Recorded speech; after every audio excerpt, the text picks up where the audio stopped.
বন্ধুরা বন্ধুরা দেখো চাঁদের এখন যে পরিস্থিতি, দেখো চন্দ্রগ্রহণের এখন যে পরিস্থিতি দেখো, পুরোপুরি কি মনে হচ্ছে ক্যামেরাটা স্থির থাকতে পারছে না।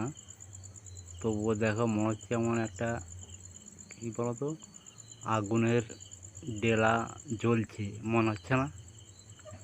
দেখো ব্লাড মুন, একদম ব্লাড মুন, এরকম মহাজাগতিক দৃশ্য তো তোমাদেরকে দেখাচ্ছি এত রাত্রে। আমি লাইভ করতে পারছি না, তবু তোমাদেরকে আমি এটা দেখাচ্ছি।